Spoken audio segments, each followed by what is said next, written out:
Hello, welcome to the third and final bye-week edition of SuperCoach Edge. And given the sun is about to set on our bye run, some might call it the golden hour, but in line with our Bond theme here that we're going with across the bye rounds, we're labelling this the GoldenBye. I like that. And thank God. I don't know. The buys, the only benefit for me so far with the buys is that I don't have to worry about half my team scoring like shit. So That's a fair point. That is, yeah, I feel for you because you've been run through the absolute ringer. I feel like as well, with 6-ish teams not playing, I have less issues with injuries coming up as well. So there's some benefits. But yeah, there's another one as well that's unfortunately coming out of the weekend, which we'll touch on, that you'll have to deal with, unfortunately. But as you say, you only have to feel 18. And we say like it's an easy thing to do because it has been bloody hard. But yeah, we'll see how we go. Yeah, but yes, I haven't fielded 18 yet. No. Oh, well, you haven't? No. I think I did. I had 17 last round, 17 this round. I ended up dropping a couple. Yes. Yeah. But anyway. I think there's a lot of people out there that are in the same boat, and I'll be very much in the same boat this week, heading into the last bye round, that's for sure. But yes, we are fresh off the Queen's birthday clash as we record this episode, which I guess was the bow on what was an action-packed round filled with the highs and the lows, of course. So let's recap all our trials and tribulations with the good, the bad, and the ugly.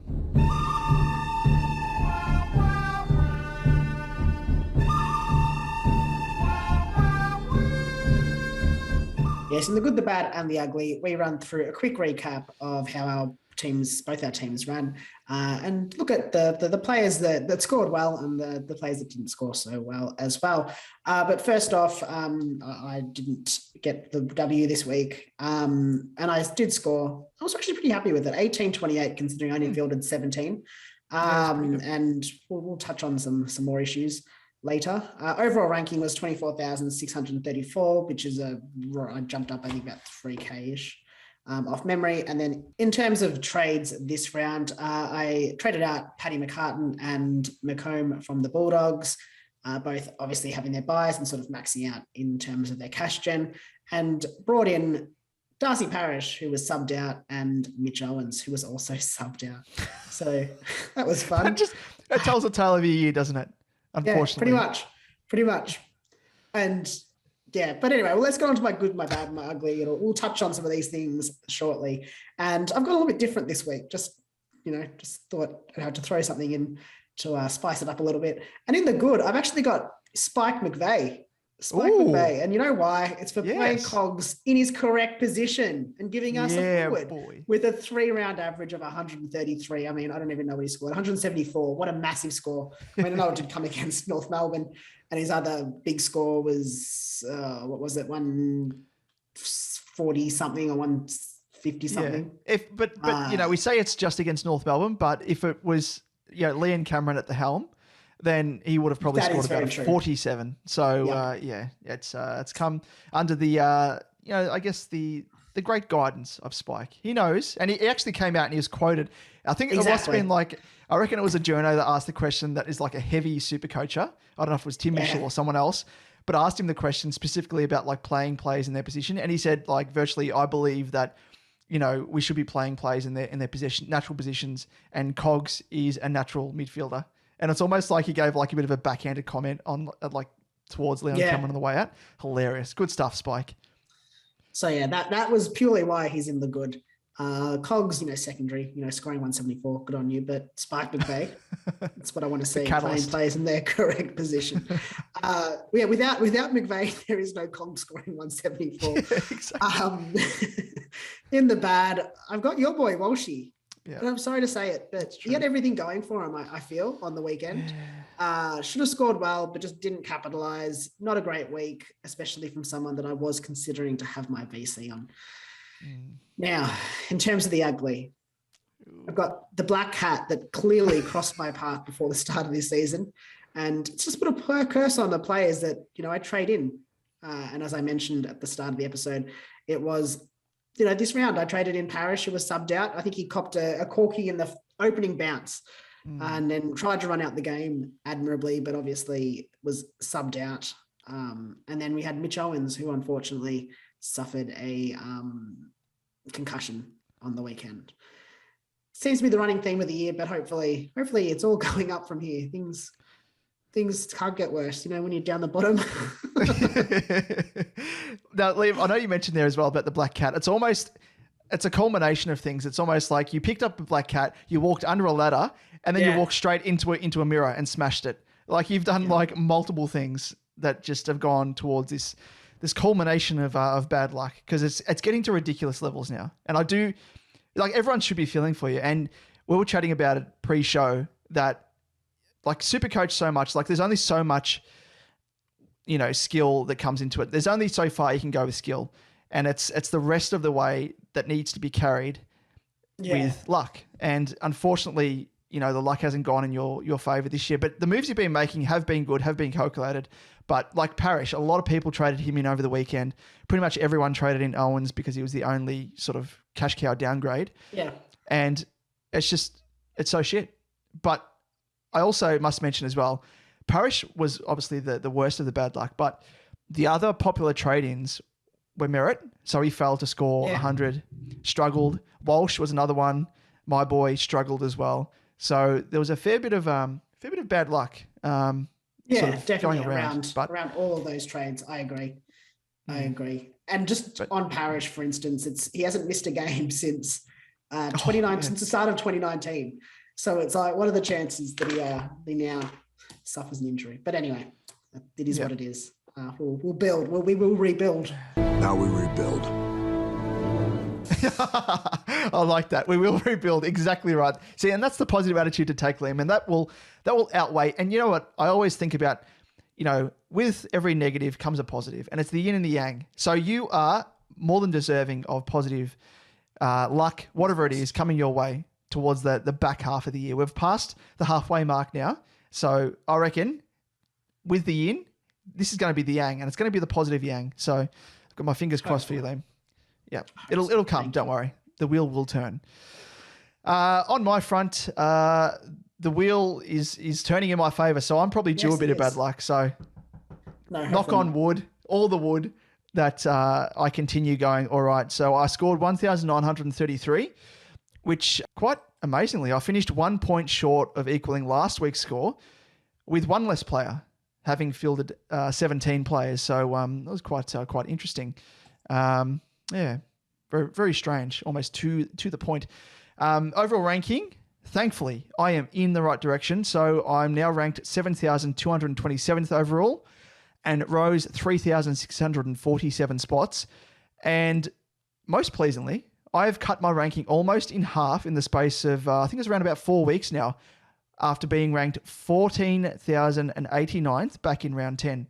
So, to make as much ground as I have over that time span is quite pleasing, and hopefully I can continue on the same trajectory for the second half of the year. So hopefully I can bring you along with me, Liam. I'm going to rub off my my positivity towards you, and hopefully we can go arm in arm and tackle the second half of the season with a bit of valor. Let's do it.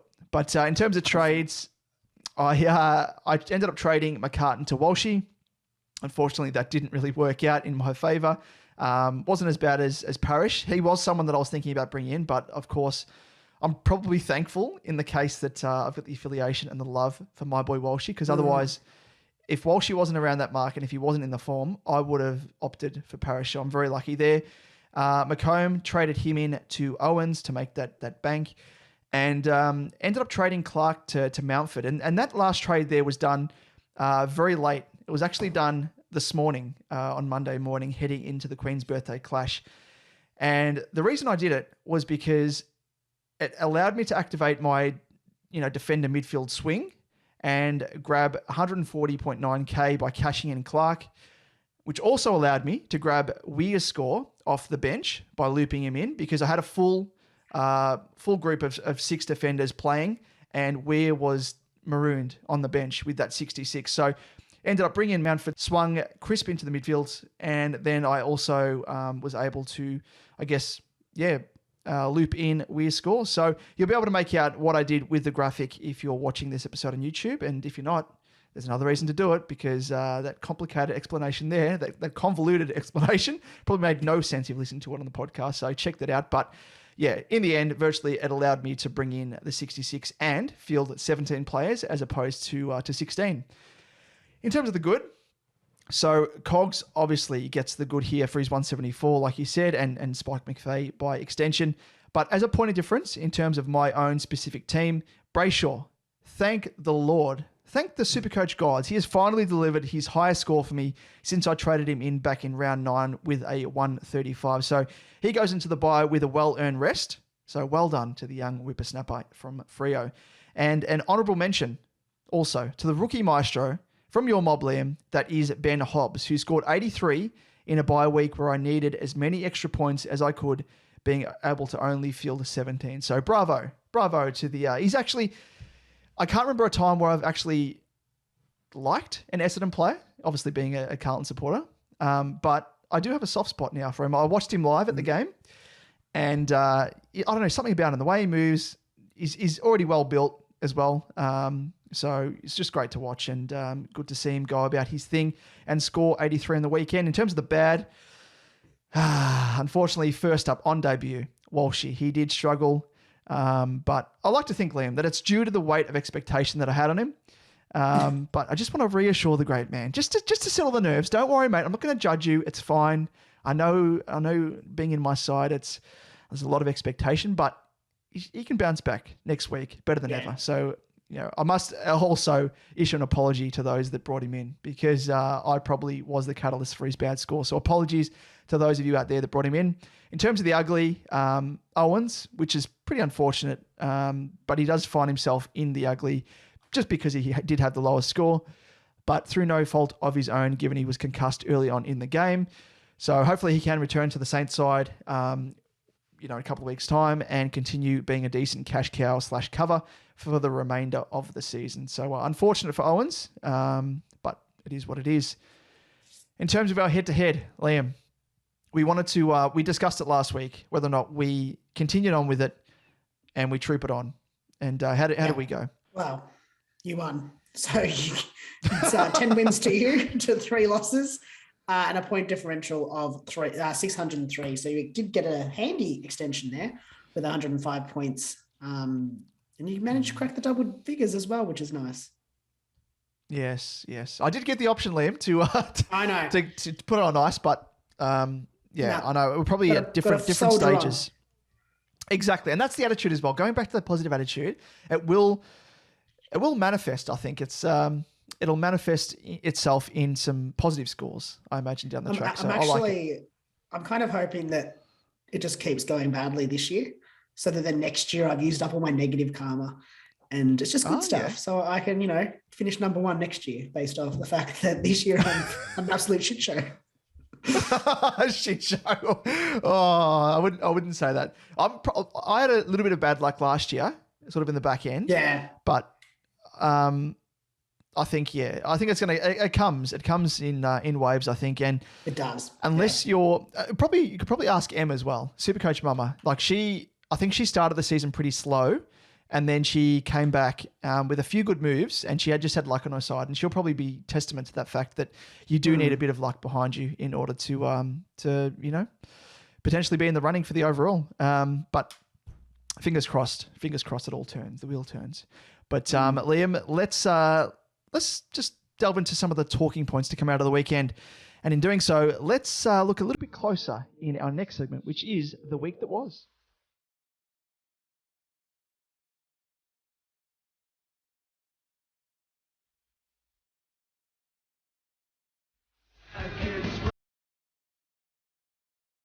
In the week that was, we keep you up to date on the key talking points of the round. Yes, and first up, I guess those that held Bruce were left disappointed, with GWS all but confirming our suspicions that the big man is well and truly out of favour. So it's quite amusing because the past couple of weeks, McVeigh and the Giants coaching staff have said that, he's been afflicted by illness, and it's kind of along the lines of a Scott from Geelong, where they're just running out these non-truths I'd probably call it a lie, I think, if we're going to be blunt about it.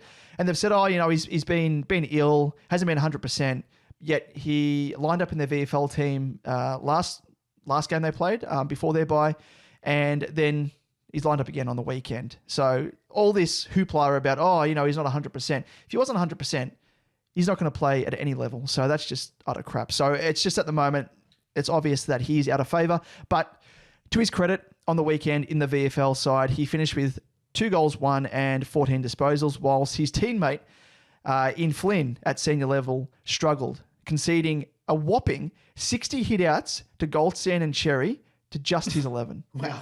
Given his individual performance, there is hope yet for those that have held Bruce. So he may find himself back in the side, but just keep an eye on that one. But yeah, if you've held him for this long, I think you almost need to hold out the hope that he's going to come back in. But be interested to see if he comes back in by himself or if he comes back in with Flynn. So we'll probably address that next week after we see what happens. Yes, and another talking point out of this round was Bailey Smith. And I mean, if you've been living under a rock, you're not going to know what's happened. But things have gone from bad to worse for any owners, I guess, with an extra suspension looming for the young dog after photos and a video emerged of him allegedly using illicit drugs. That surfaced obviously during the week. So wait to see what the outcome is. But unfortunately, owners may have to consider punting him now that he could face upwards of 4+ weeks. I mean, on the sidelines, I mean, they're suggesting that he's going to get 2 weeks for the drugs, I guess. That would be on top of his 2 weeks with suspension and his 1 week on just the bye in general. Bye in the weekend, yeah. So that would equal 5 weeks. I mean, that's what's coming out is the 2 weeks for the drugs. I probably think that maybe there's a bit more coming his way for that, you'd think. Yeah, you'd hope so anyway, because it annoys me as well that, just quickly on this before we move on, but it annoys me slightly that they've come out and said there's whispers that they're only going to give him 2 weeks. 2 weeks is like the equivalent of headbutting someone virtually, as we know, because he copped 2 weeks. Exactly, yeah. But like, he is the most popular player in the AFL at the moment in terms of he's the most followed on social media, on Instagram. And to set that example for youngsters, like it's just ridiculous. Like, honestly, it really is. It's a classic case of the AFL picking and choosing, which as we saw, Ben Cousins he never tested positive. Yet we know he was using drugs. 100%. Non-performance enhancing. He was using, obviously, crystal meth and stuff. Whatever, yeah. In line with cocaine, obviously not a little bit of a heavier drug, but still they're both illicit substances and it should be treated as such, both the same. So the fact that he's only going to be given 2 weeks in season is an absolute joke. So hopefully the AFL can turn around, and reassess that. Yeah, unfortunate for anyone that did trade him in early as well before he got that DPP status. Yep. Going to be very, very interesting. But on the injury front this round, we saw popular trade-in options subbed out mid-game due to injury, including Parrish, who we spoke about with that corked calf, and Mitch Owens with concussion. And I guess hopefully we'll see Parrish on the park this week for those who traded him in. And Owens, hopefully he can return after his concussion protocols with the week out resting. Yes, and injury sort of news, I guess, or worries continued on in the ruck line as well, with both Gawn and Darcy sustaining in-game niggles. Both ran out the game, so hopefully there's nothing to worry about there, but just, I guess, keep an eye out for any news that might come out about those guys. But let's move on to all things trades in The Price is Right. The price is wrong, bitch. In The Price is Right, we run through the top buy, sell, hold, and wait options for this round of SuperCoach. We'll chat about the pros and cons and the notable players to factor in who faced the buys, and will be facing the buys next week as well. But first off, before we delve into the best trade targets, let's rehash what presents us in, thankfully, the final buy week. Damon? Yes, okay, I can do the honours. It'll just remind me of the fact that I don't have 18 players. But yes, in this final bye week, we again have 6 teams on the bye, and they are Brisbane, Collingwood, Freo, Hawthorn, Melbourne, and North. And just going through the 5 most notable players from each according to ownership, they include at Brisbane, Neil, Rich, Bailey, Rayner, and Berry. Collingwood, Nick Daicos, Crisp, DeGoey, Lipinski, Cameron. At Freo, Brody, Brayshaw, Ryan, Sean Darcy and Chapman. From Hawthorn, it is Sicily, McDonald, Butler, Mitchell, and Newcomb. From Melbourne, it is, it's a lot here, Gawn, Oliver, Petrarca, Jackson, and Bowie. And for North, it is Jason Horne-Francis, but I mean, I think he is facing suspension. I saw that there was a ban, but I didn't read the article about to see how much, but he's out. Curtis, Cherry, McDonald, and Todd Goldstein. Mikalo is a grand sire. Franco Cozzo is in Brandon, Futtersgrei. Bye for Franco Cozzo in Branzo, Icke, Futtersgrei. Let's kick it off. Well, with our first sort of sell option in the sell category. Yes. It's a bit of an interesting one because you could go either way. So this isn't 100% sell, and it comes down to, as we always say at this stage of the year, comes down to your structure and the number of players you have available, and in terms of your overall plan, whether or not you have the cash and you have the good timing to upgrade this man to a primo. And it is Nick Daicos as a defender and midfielder, priced at 404.1k with an average of 83.2 and a break even of 8. And of course, he does have that bye this weekend. So yes, as I said, this isn't one who is as cut and dry when it comes to whether or not you trade him out. And it's probably particularly because of the fact that his recent form has been really, really good. And as we saw today in the Queen's Birthday Clash, he carried that on. And it's also the fact that he once again kick-started his cash generation, rising 30.5k this weekend with a new break-even of just 8.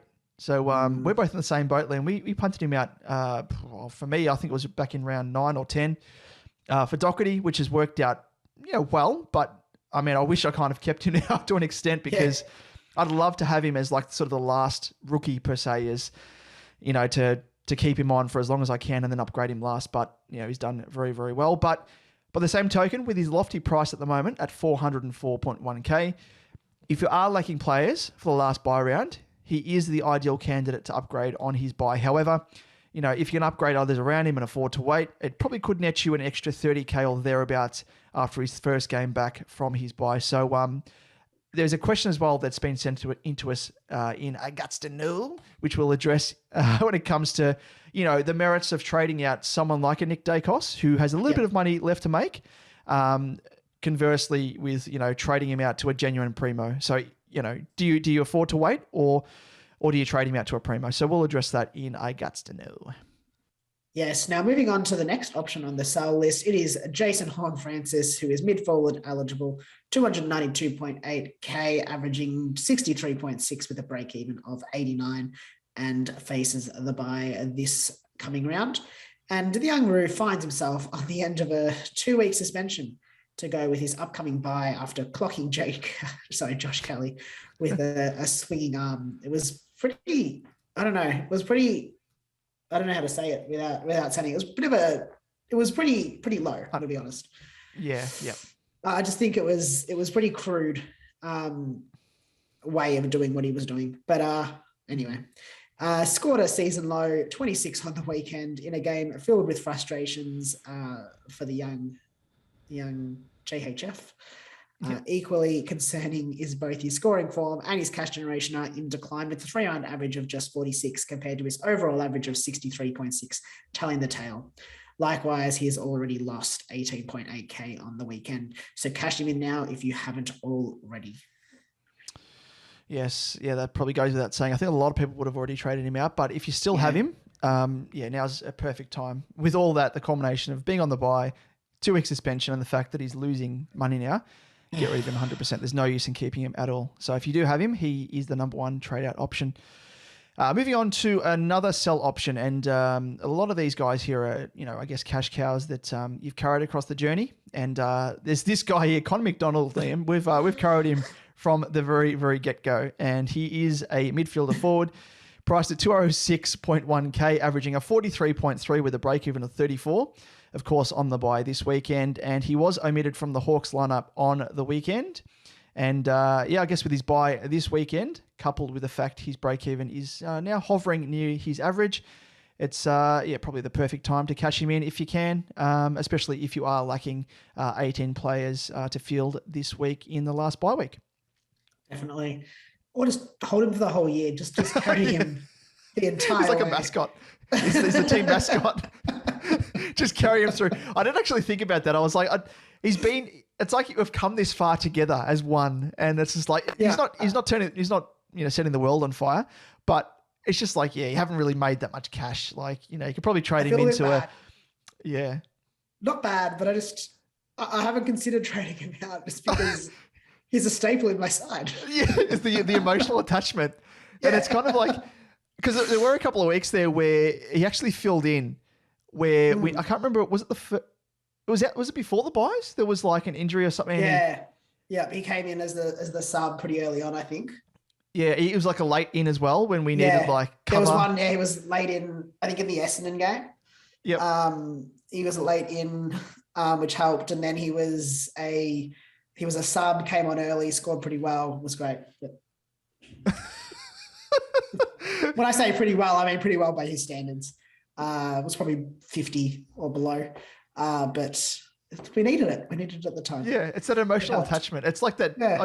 I'm having that Boys to Men song in my head at the moment. Like, now that we go to the end of the road. And that's kind of what it is. And it's like his head's fading in. But it's not the end of the road. Not yet for you anyway, Liam. No. But I'm considering punting him, unfortunately, because I need cash. You got me some of those Conor McDonald points, man. He's like, no points here. I'm going to have to trade you in. I'm going to go down to Cashies and trade him in. What do you reckon I'll get? Some loose change. Yeah, maybe. All silver, anyway, nothing gold. Oh, poor Conor McDonald.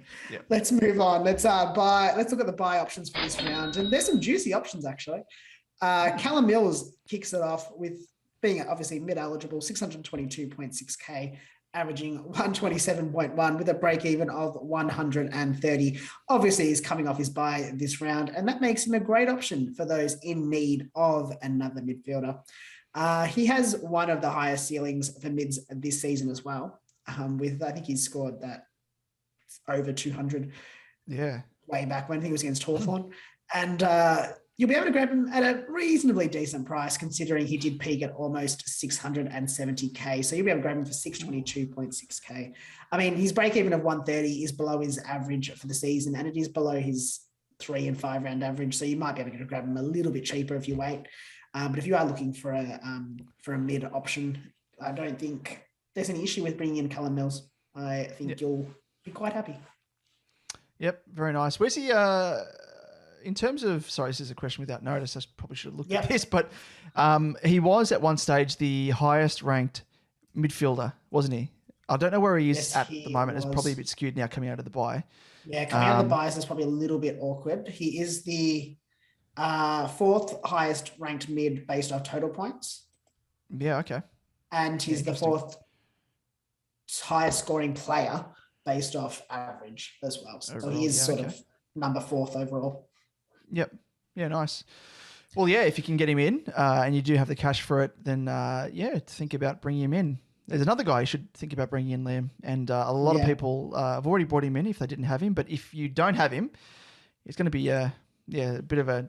It's going to be hard for you to say no, I think. And it is Touk Miller. 64% of teams that don't have him. Really? Yeah, he's only at 36.1% of teams. Wow, I think that might change. That might change this weekend. Tookie Miller, midfielder, priced at 575.7K. What a bargain. Averaging a 117.7 with a break-even of just 57. So, yes, if you're one of those coaches out there that fit into that percentage, it is time to bring him in. So he's obviously only got that break-even of 57, so he is going to go up in price, no doubt.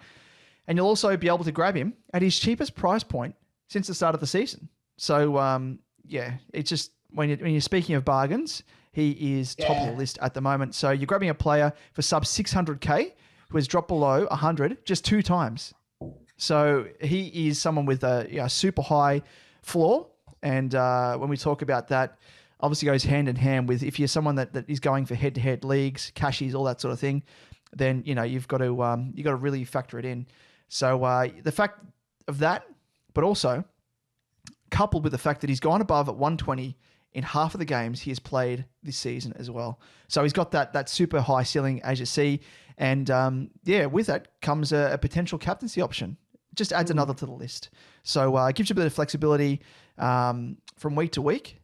as someone that, if Gold Coast play later in the week, is a bit more of an assured option, I think, as a C because of that high floor, high ceiling. So, he comes with different strings to his bow. Think about bringing him in, most definitely. Yeah, and just to add to that, he's the 6th highest ranked mid for the season. So you're getting him at a really good discount, Just to factor that in as well. Now, moving on, we've got the Bont, Marcus Bontempelli, mid-forward eligible, 583.7K, averaging 110.8 with a break-even of 132. Now, with that higher break-even, you could probably potentially afford to wait another week. But if you are struggling to field a team of 18, maybe you have 17 or you've got 16, some may this weekend, it's going to be a tough round. It could pay to pull the trigger early. He's virtually bottomed out, having dropped to 68K already, and may only drop another 10-ish K if he manages to score around 100 against the Giants. The fact he has only scored below 100 in 2 out of 12 games flashes the high floor he has. And it's something that is just pure gold when it comes to head-to-head league matches. And I think just the fact that he's got that forward eligibility, I think he's the 2nd ranked forward. Third at the moment, behind English and Dunks, but he's the I think he's ranked. I was going to say he's 3 round average, but it's fallen away a bit. But in terms of overall average, excuse me, he's 3rd overall. But very much he's very very similar to Miller in a sense, where he's got that high floor, high ceiling, but he comes with that added strings to his bow that good old running man doesn't have in being a dual position player. So most certainly. Juicy. Love it. Absolutely juicy. Another option to think about bringing in is another dual position player, and it is Jordan Dawson as a midfielder defense, I should say, priced at 566.8K, averaging a 106.2 with a break-even of 117. So he has hit some great form in recent weeks, and he hasn't dropped below 100 since round 7. So he is on a hot run of form at the moment. So he comes again as another player with a very, very reliable high floor, with his 3 lowest scores reading 81, 94, and 97, but hasn't got the, highest ceiling like Bont and Miller do, with his 3 best scores reading 134, 130, and 123. So he hasn't really eclipsed beyond that mark too often. So he's reminiscent, of a Bailey Dale in 2021. So very, very similar. You've written that down, Liam, so I like that. Good comparison there in terms of trying to think comparatively about another player who also did well last year, but limited sort of ceiling there, but consistent. Nonetheless. Yeah, and I think that's what you'll get with him. You'll get those, you just can rely on those scores, which is nice. Now, moving on, we've got a bit of an interesting option. It is Harry Himmelberg, eligible as a forward, 435.7K, averaging 80.3 with a break-even of -61. Ooh. Yeah. Wow. That there. His break-even, I think, before this round was 1. Wow. And what did he went up 85.4K on the weekend. 85.4K. And with a score of 81, a projected score of 81, he's projected to go up 63.8K. Oh. Keep in mind that his 3-round average his 5-round average as well is well above that. It's 98.8. His 3-round average is 131. Wow. So in the past 2 weeks, so obviously he scored 126 and 187, and he's actually gone up 117K. Yeah. In 2 weeks. Yeah. Holy shit. So and could go up another 63.8.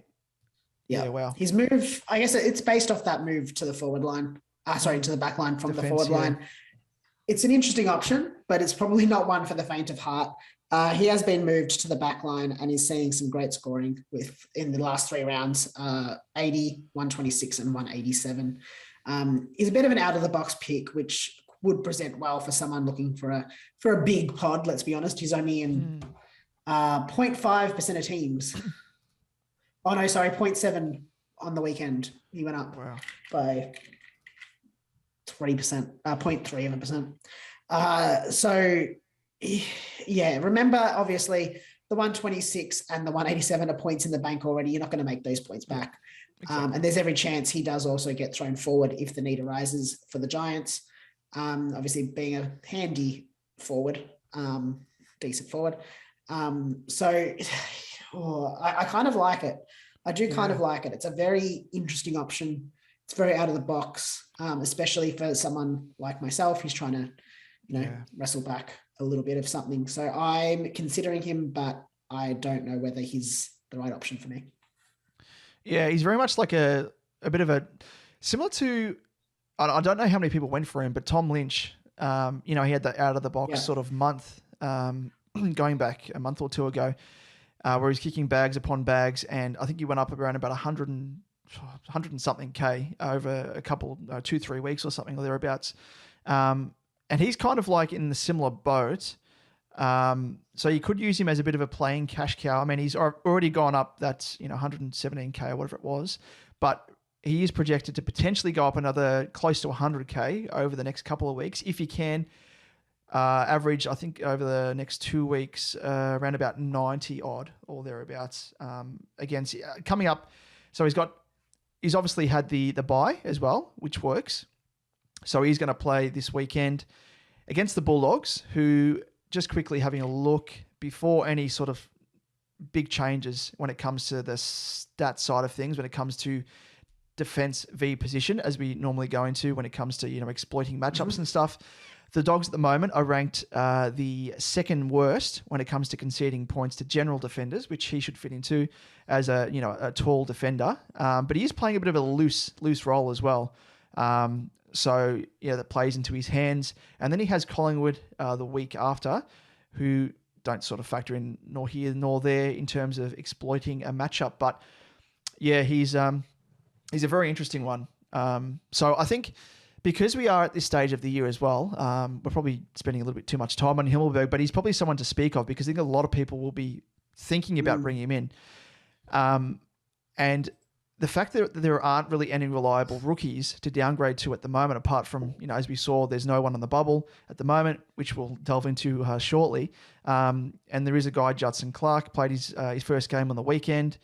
And a lot of people will be trading him in on his second game. But again, there's no sort of assurance that he's going to play beyond that. And a lot of people will be bringing him in as that cash cow.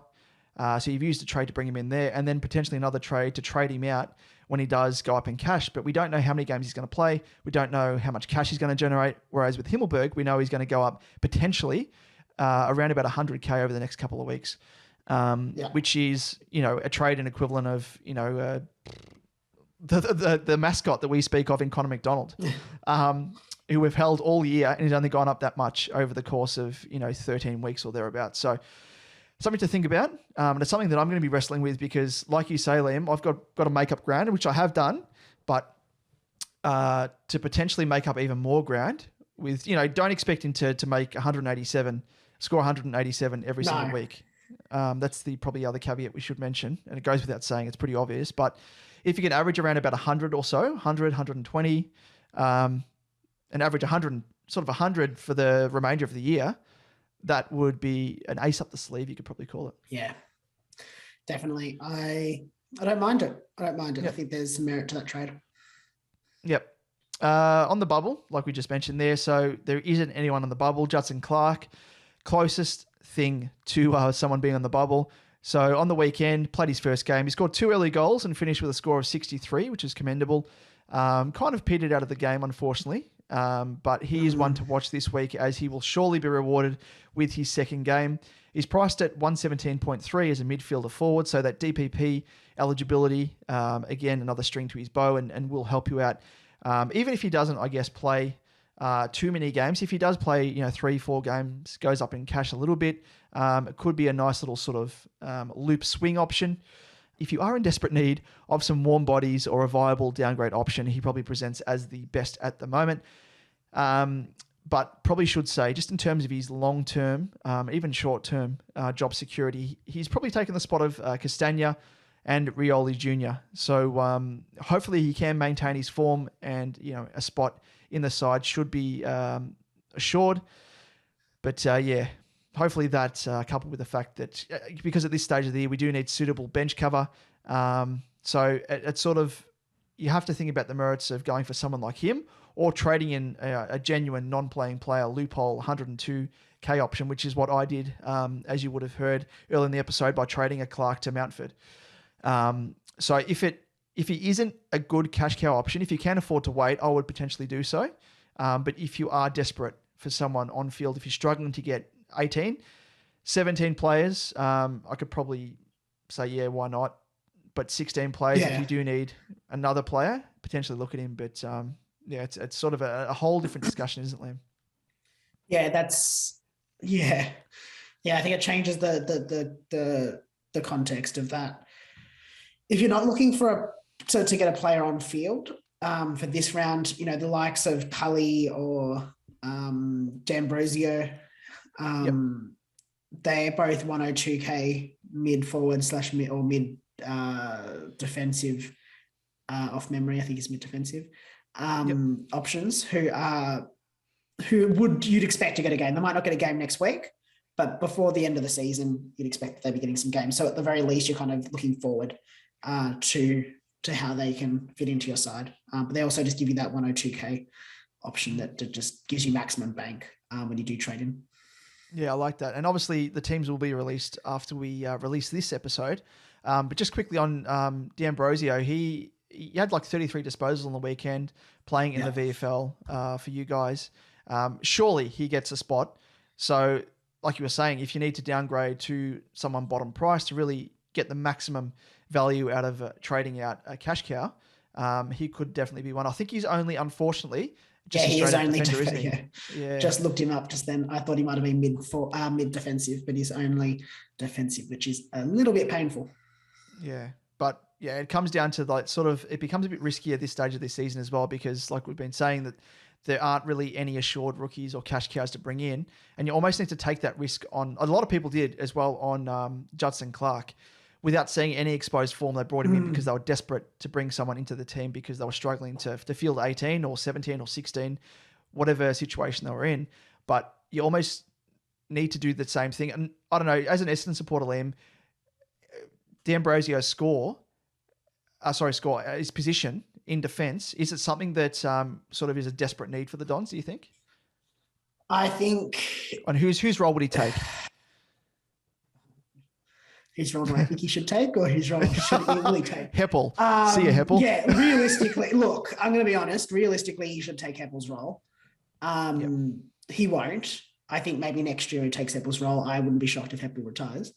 But beside the point, I mean, there's Cutler that sort of plays across the back line. If you're choosing between, a rookie, like as putting my Essendon hat on as a selector, who would I rather see get some games towards the end of this season? Would I rather, I know what Cutler provides, or do I want to see what D'Ambrosio can actually do? So realistically, I think he's a decent chance of coming in and just sort of playing across that back line potentially. I don't know when, but I think he'll get a game.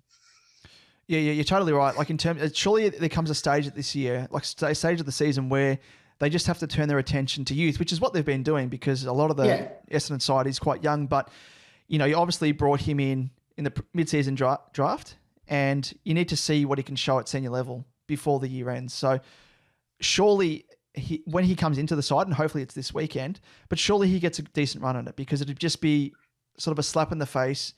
I'm probably speaking on your behalf here, Liam, as a supporter, but speaking as a Carlton supporter back, when we were going shit, hopefully, we finally turned the corner, knock on wood. But I know firsthand that there comes a stage where you need to see young players come into the side. You need to see what they'll show at senior level, whether or not, they're showing signs that they can make it long term.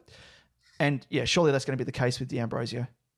Well, I mean, especially with those mid-season draft picks who often are only on that 6-month contract. Get them in, get them at least to play a couple of games, see how they look. Look, he showed a lot in the VFL. I watched a little bit of it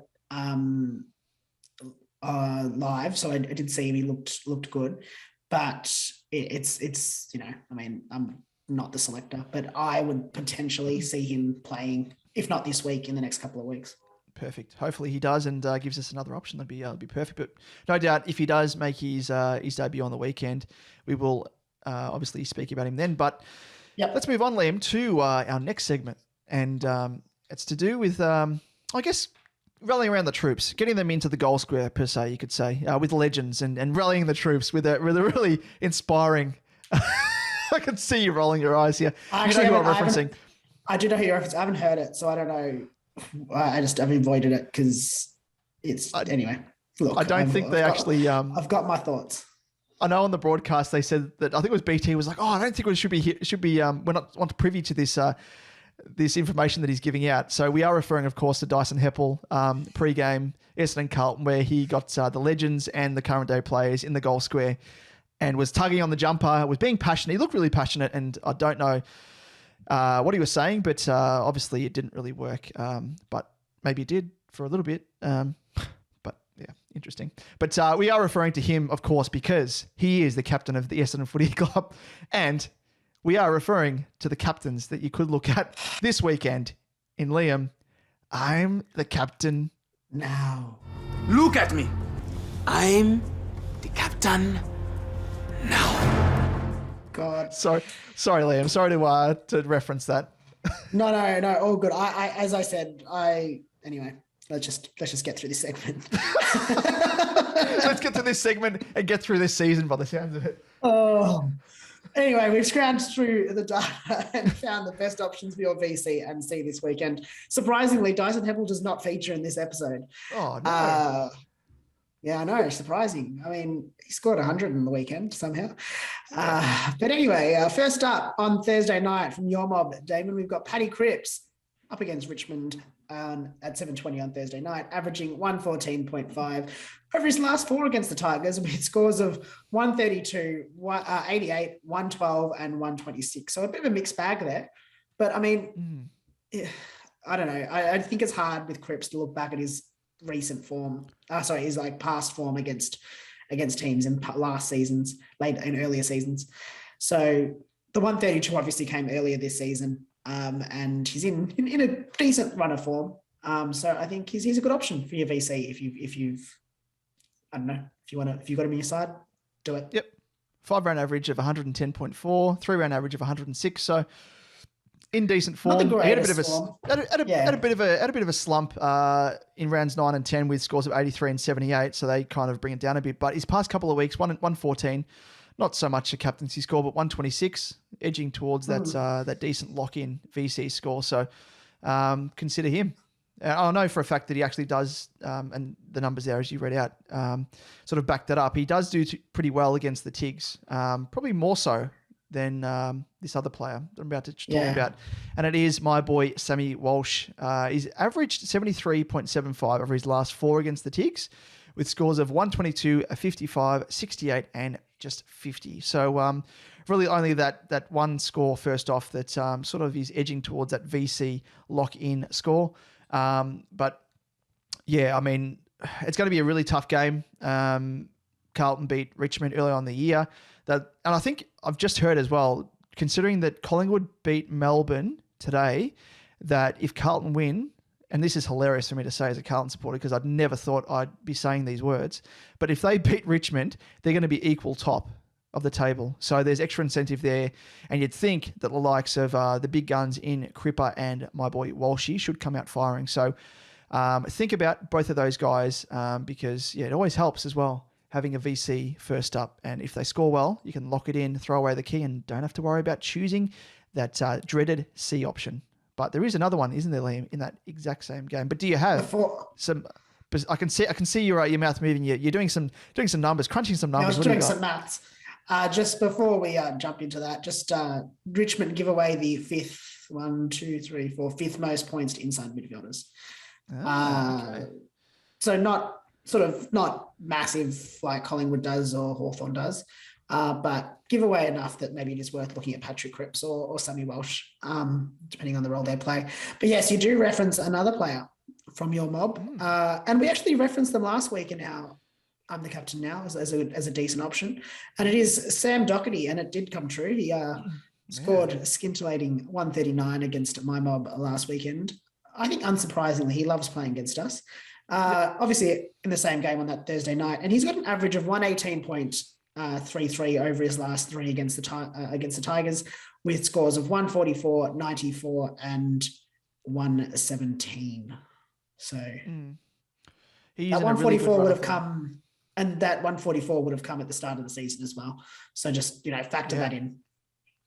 Yeah, very true. Very true. His average is 112.3. Had a little bit of a down patch. Scored 108 in round 9 against the Giants and 78 in round 10 against Sydney. Bit of a down patch, very much like Cripper, like I mentioned. And yeah, he's a trooper. Like, so much has been said about him already, but he's another senior player that could really turn it on in not a must-win game, but a game with a lot on the line if the Tigers do win. So he's got more favourable history, I think. Yeah, the only thing that I've got against him is that he's only this year had 3 scores above 125. Yeah, okay. So that's the only thing that sort of goes against him. Obviously, one was on the weekend. The other one was against Richmond at the start of the season. So, I mean, factor that in. But that's probably the only thing that I'm sort of considering there. But I do like him as a VC option because you obviously get the second chance. Yep, I like it. Good option. Another good option, or someone to factor in, is Zachy Merritt, who is a popular trade-in option. He faces St Kilda on Friday at 7:50 p.m. And I guess, goes without saying, whilst the Dons are in a little bit of a form slump, the form of Zachy Merritt defies that, especially against St Kilda, where his lowest score against them in his past 7 matches has been 97. So his form line over that stretch reads 115, 97, 108, 121, 120, 100, and 129 for an average of 112.85. So I guess, the only downside is his 3-round average is 107.33, which isn't really overly appealing, but it's that high floor and, somewhat high ceiling in a few of those games there that could provide a solid buffer. But like you mentioned with Doc, maybe there's 3 games out of that patch that I just mentioned that are potential sort of C scores, but good run of form, good high ceiling.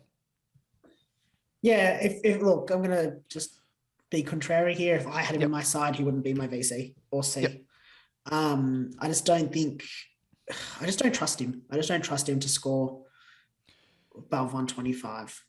I think he'll score that above 100, but I just don't think he'll be strong enough to be a VC option. What about just quickly, because Parrish potentially won't play this weekend. How do you think he will go without Parrish there? Just thinking in terms of points question. That has to, be divvied out a bit more. Is there potential there that maybe elevates his ceiling a little bit more?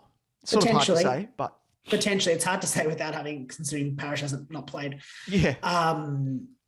Look, I mean, we also went into the numbers last week. Merritt scores really well after the bye. On the second half of the season. So, I mean, there's every chance that he does score quite well. Obviously, with Parrish potentially out, that also could affect it. I mean, I'd assume that someone like a Caldwell or even Stringer gets more centre bounce time. So that probably doesn't help Merritt as much. But potentially. I mean, it's just, I don't know whether, I mean, as a VC, you get the risk. You can take the risk.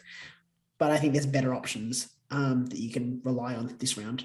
So also in that match against that Friday night match at 7:50, we have Jack Sinclair, obviously from St Kilda against Essendon, averaged 77 against the Dons with scores of 47, 59, 118 and 64, but he has a juicy 3-round average of 132. And if you look back at the form of, like for likes of Sard and Doherty last week against the Dons, Sinclair presents as a pretty awesome option for your VC, if you ask me. I think could be a bit of a pod VC option. Like you mentioned, he's in a hot run of form. 3-round average of 132. It's insane, isn't it? It's crazy. Yep. It's crazy. You're crazy. Moving on to another crazy option is Callum Mills. He faces Port Adelaide on Saturday at 1:45 p.m. He's averaged a 76.25 in his last 4 against the Power with scores of 111, 104, a 50 and a 40. But it is his high ceiling this year that makes him a juicy option because he is a bit of a different commodity this season because he is exclusively in the midfield, whereas I'm guessing, especially those last 2 scores that are out there, 50 and a 40, he wasn't playing in the midfield. So he is a juicy option, and he's had 5 scores this season above 125. So he's got that high ceiling that you really, really want and love as a captaincy option. Definitely. Moving on, Josh Dunkley against GWS on Saturday at 7:25, and he's probably the pick for this round. And he's averaged a whopping 143 over his last victory against the Giants with scores of 132, 128, and 169. So all of those very nice captain scores. He had a bit of a downer against the Cats in his last game, scoring just 66, which was his lowest score of the season. However, he was averaging 116 prior to that game and has only scored below 100 in 3 out of 12 games. So look for him to bounce back this week, and I think he will. Another teammate of his, Jack McRae, obviously in the same game. He's averaged 120 over his last 5 outings against the Giants with scores of 140, 133, 105, and 120, and a 102 as well.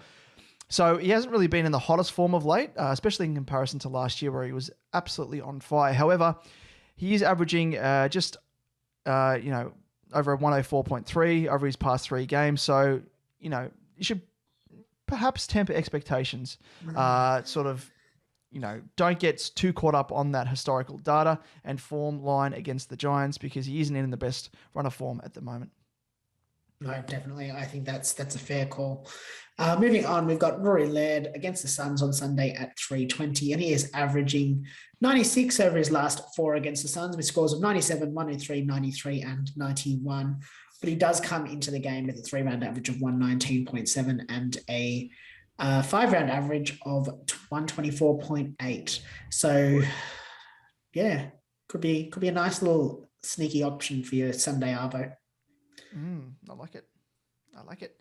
Another option is Tookie Miller in that same game, and he's averaged 93.5 in his last 4 games against the Crows with scores of 78, 126, 96, and a 74. So a little bit of a mixed bag, but his recent form, again, up and down with scores of 167, 109, and a 59 in his last 3 matches, but he has gone above 125 on 5 occasions this season so far. So again, he's very much in the realm of captaincy discussions there because of that.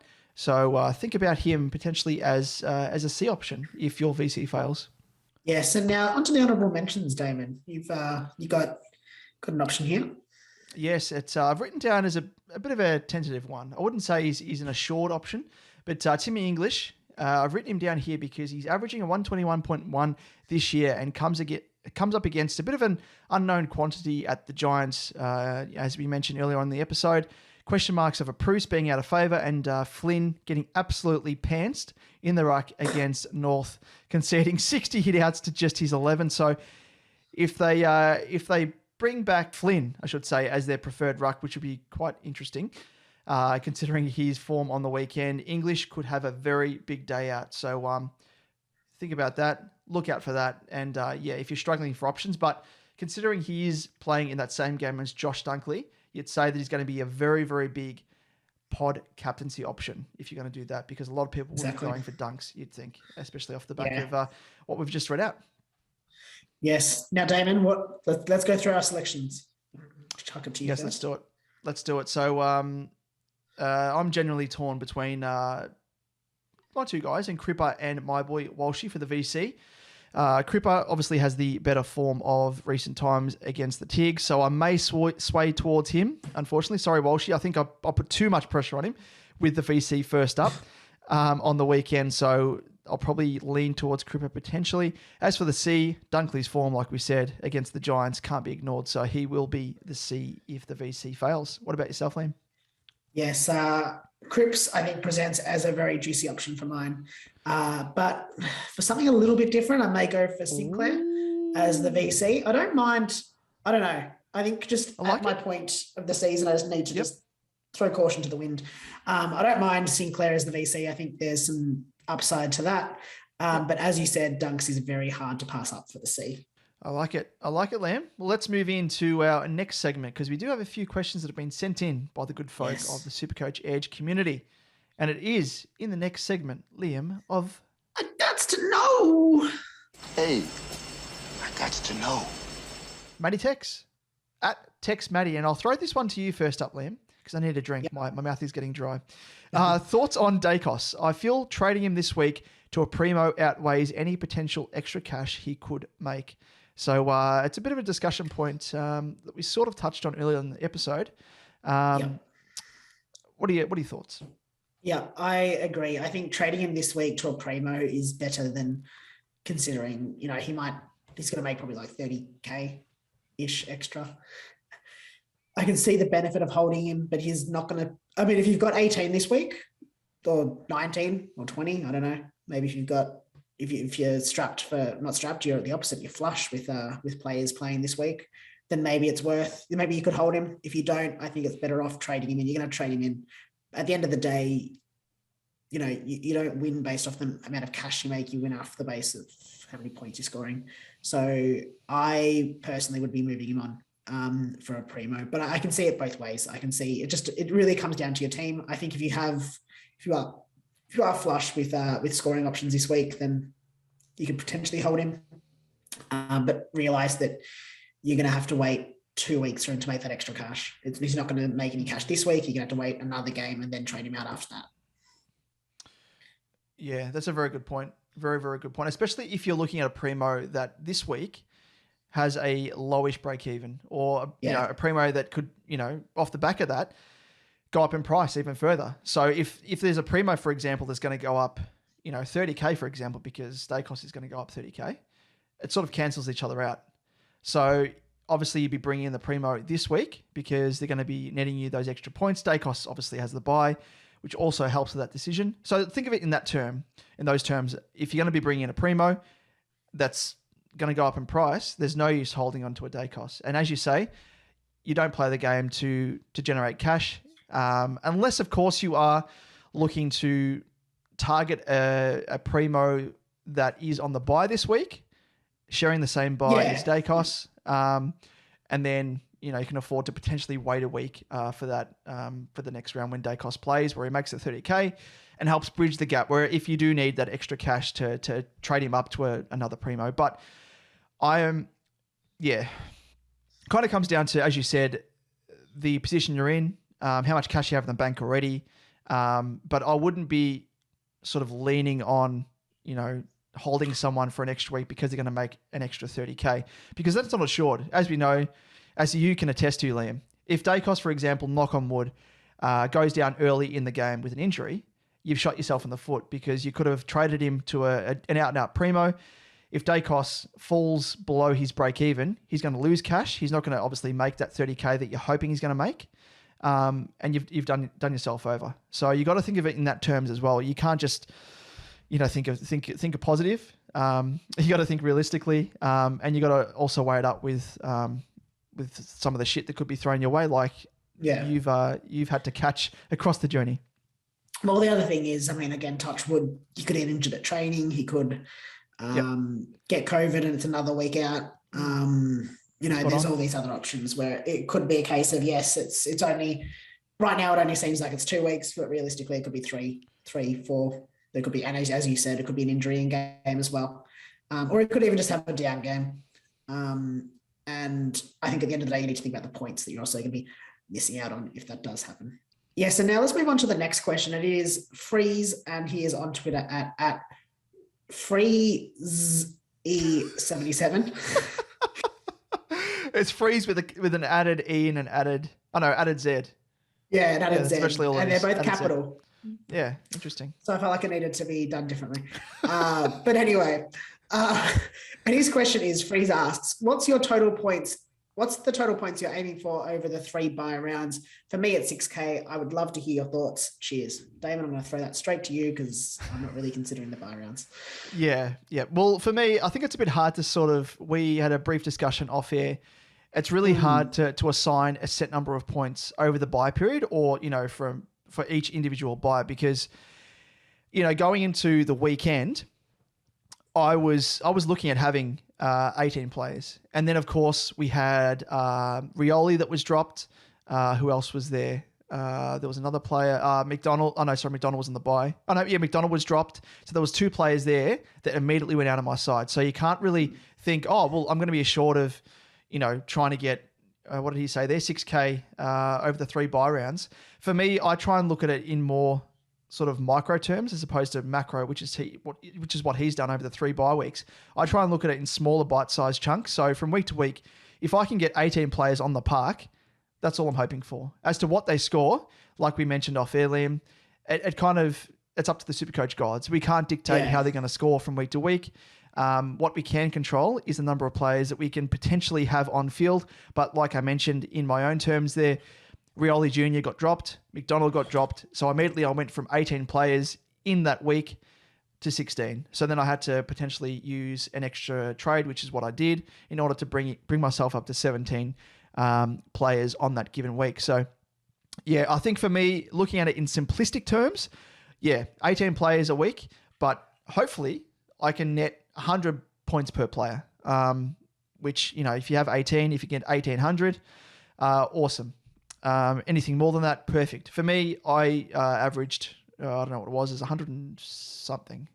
I can't do the maths in my head, but obviously I only had 17 plays and I scored 1933. So it was well above the 100 per player mark. So yeah, I think that's kind of what I try and aim for. But yeah, simplistic terms, trying to aim for 18 players per week. If they score well, awesome. If they don't, then you can't control it. Don't stress too much. What about you, Liam? Yeah, I think, like, as you said, and as any good coach would say in general, you got to control the controllables.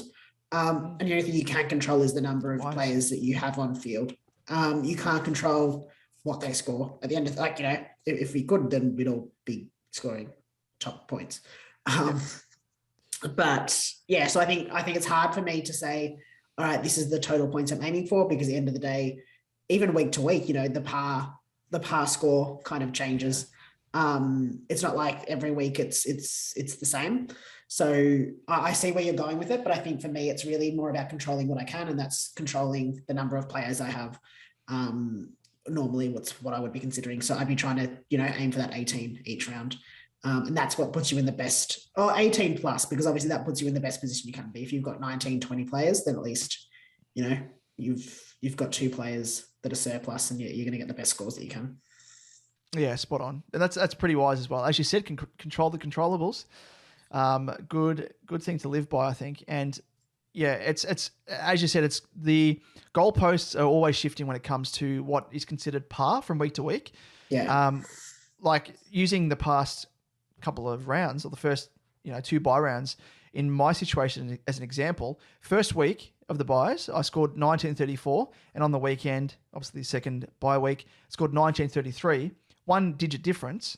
And the first week, the weekly ranking was 12,831. And on the weekend, it was 8,240. So 4,000 ranking points difference. And I only scored 1 less point. Yeah. So with 1 less player.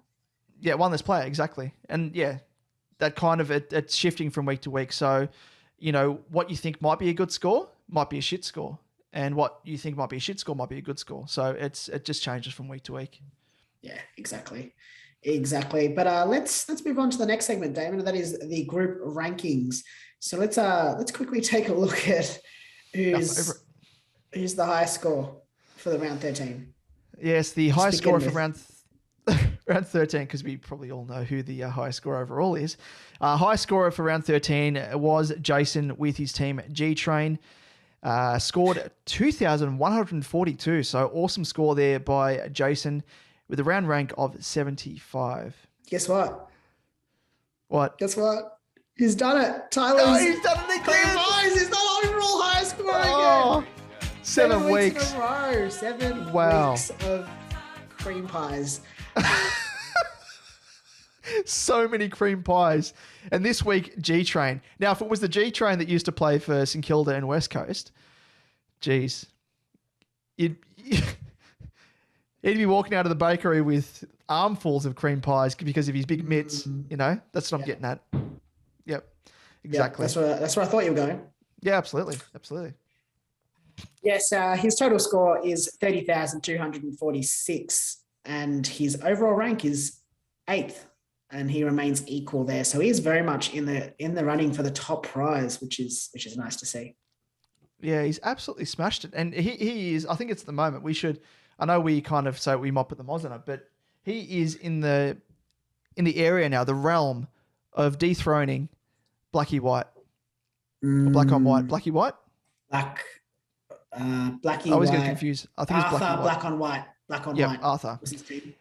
Dethroning Arthur's score. Or consecutive run of holding the top rank. So good work to him. But yeah, just having a quick look as well. He's 400 or 357, 8 points off top spot, I think, off quick maths. Oh, wow. And he's ahead of, so in second spot is Shep Screamers on the tail of Cream Pies, Tyler and Tyler. And Tyler of Cream Pies is, quick maths, 350 points ahead at the moment. So he is holding sway very, very nicely in terms of that. Yeah, so keep it going. Tyler from Cream Pies is 357 points off top spot. Wow. Top spot is going pretty well. He's got 141 points off second spot as well, which is pretty good. Oh, wow. Yeah. Doing very, very well. But amongst all that, if you want to enter the SuperCoach Edge group, of which you can do at any time, obviously, as we say every week, the code is 142059. So if you think say, for example, you're equal, if you're ninth overall and you're listening to this podcast, join and see if you can give Tyler of Cream Pies a run for his money, because or maybe not. Do you want to know who's in ninth? What the team name is? Oh no! Oh yes! Oh yes! All right, so they've just put their initial, which is T. That's their name, T. Oh, perfect. Yep. And their team name is Prostitutes Inc. Interesting. Or if you are Brad of Team Bite, who is online at the moment as I look at the rankings, Team Bite, you could be up there with Cream Pies. We're having too much fun with this, aren't we? Yeah. Yeah. Or what about if you're Jarvis, currently ranked number 11th overall, of Jarvis Buffs? Ripper. Join in. So you could be among the top echelon as Tyler. So check it out. Join. It's not too late. Never too late. We probably should have a cutoff point, I think, because otherwise otherwise it's not fair. Because it's not fair. Number one could just jump in and exactly. He hasn't been here all the time, so we'll consider that. Yeah, maybe at the end. Maybe this is the last week. Come the end of the bye weeks, you can't join anymore.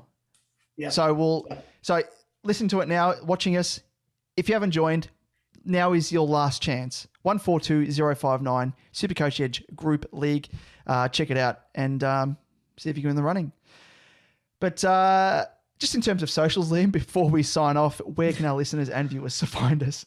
Yeah, so on YouTube, if you search SuperCoach Edge, you'll find us there. You can watch us in video format. It's very nice. You get to see Damon and I wearing big freeze beanies. And don't forget to like and subscribe. On Twitter, you'll find us at SuperCoach_Edge, Damon at DamoJ88, myself at Liam Evans _95, and on Facebook and Insta, just search SuperCoach Edge, and you'll find us there. Very nice. Well, I ended last week's episode by using the, I don't know, what would you call it? It was ships. Ships. It was the analogy? Metaphor. Analogy? Yeah. Metaphor. Yeah, metaphor. analogy. Yeah. I always get them confused. Analogy, metaphor.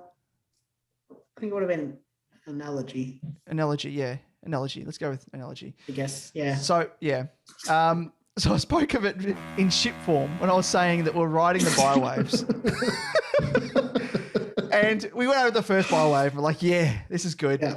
Then there was another one on the horizon. We've since gone over just. We almost lost our crew. We lost the ship, almost snapped in half Titanic style, but we're still floating. We're still keeping our necks above water. We've lost a few crew members that have gone overboard, only down to 16. But it's the last wave. But it is a big wave. So let's see if we can navigate through it or even around it. Let's just try and find a way around it. That'd be nice, wouldn't it? Yeah. Can you do that? Can you navigate around a wave? Surely. I mean, it's probably good to go a long way, but. Yeah. Actually, let's change it. Okay. The third bye week isn't a wave. It's an iceberg. Titanic style. Oh, Jesus. Oh, yeah. Okay, yeah. So we can navigate around that, okay? Because we want to get out of these bye weeks with still our ship intact. We don't want to be ending snapped in half Titanic style. Jack, where are you, Jack? like, you know, floating on a bloody door when you can actually fit someone else. That's a different thing. You know, because that is true though. Because she could have fit someone else on that door. Bloody Rose. So Rose. selfish. And Jack was the selfless one. I'll just freeze to death. Oh, it's all right, but you know, you'll be nice and cozy on a big door. But anyway, I'm getting sidetracked. So we've seen the iceberg in the distance. This is representative of the last bye week. We can get around it, Liam. I'm positive. You've been positive this whole episode. So tip of the beanie to you. I'm just going to drive straight at it. Just career through it. Yeah. Maybe that's what they should have done with Titanic. They kind of eased off and tried to go around it and then scrape the side of the ship. Maybe that was the Just issue. go straight through it. Yeah, that's what I'm going to do. It's going to hit it head first. That being said, assuming that there's no carnage. Yep. I have enough players. I have more than enough players. So well, if you lose a couple of crew members, who cares? Yeah, so it's fine. okay. Who cares? Just chuck them off. Exactly. You know what we're going to be doing? We're going to fire up the band as they did in Titanic, which always amuses me.